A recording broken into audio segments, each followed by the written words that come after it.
Écoutez, comme je l'ai dit tout à l'heure, je représente le ministère de l'Intérieur et de la Sécurité de la Côte d'Ivoire à ce sommet. Et la Côte d'Ivoire a hébergé le premier sommet Africité en 1998. Et on ne pouvait pas être absent à cet important sommet qui aborde les grands défis internationaux de développement. Et l'Afrique ne peut être en reste du développement et de tous les défis à relever. Vous savez que notre continent est en proie à quelques difficultés dans la lutte contre la pauvreté et l'insertion des jeunes. Donc tous ces défis-là sont abordés dans ce sommet et il était tout à fait normal que tous les pays africains au niveau local puissent donc se retrouver ici pour ensemble échanger des expériences et également partager les pratiques qui marchent. Et nous pensons que le Maroc, pays frère à la Côte d'Ivoire, qui organise pour la deuxième fois le sommet Africité, a compris que l'Afrique a besoin de son unité, l'Afrique a besoin de se construire autour de sa fraternité et le Maroc a une avance dans un certain nombre de domaines que les autres pays africains ont également besoin de capter. Et nous prenons plaisir à partager donc ce moment avec le Maroc. Eh bien, la Côte d'Ivoire a une expérience relative en matière de décentralisation.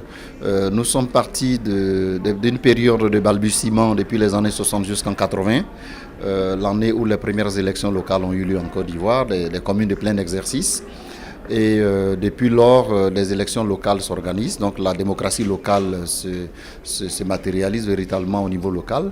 Et depuis, donc on va dire 3 semaines, et puis environ 1 mois aujourd'hui, les élections locales ont eu lieu en Côte d'Ivoire.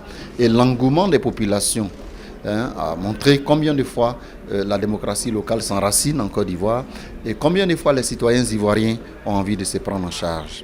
Aujourd'hui, la Côte d'Ivoire est à 201 communes pour 31 régions et 2 districts autonomes. Pour dire que la Côte d'Ivoire avance, c'est vrai, quelques difficultés émaillent le processus. Naturellement, des difficultés liées au transfert de compétences, au transfert des ressources de l'État vers les collectivités territoriales.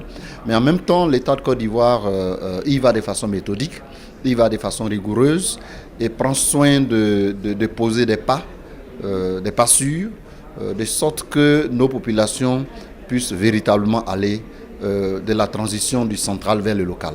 Eh bien, je voudrais donner le message de la Côte d'Ivoire. La Côte d'Ivoire est engagée résolument vers son développement local. Et le président de la République, son Excellence Alassane Ouattara, qui est, on va dire, l'aîné du roi du Maroc, que la paix soit avec lui. Eh bien, donc, le président de la République, depuis la dernière constitution de 2016, a décidé de faire en sorte que là où il y a une compétence transférée aux collectivités territoriales, qu'il y envoie la ressource financière. Nous pensons que cette constitution est un virage important pour la décentralisation en Côte d'Ivoire. Et je voudrais donc lancer un appel à tous les pays africains de ne jamais arrêter de partager l'expérience. Voilà, de sorte que les pays les plus avancés puissent également partager avec les pays les moins avancés. Et nous pensons, nous en Côte d'Ivoire, très humblement, que nous avons à apprendre de plusieurs pays africains qui sont en avance sur nous, mais également, certainement, que d'autres pays aussi pourraient venir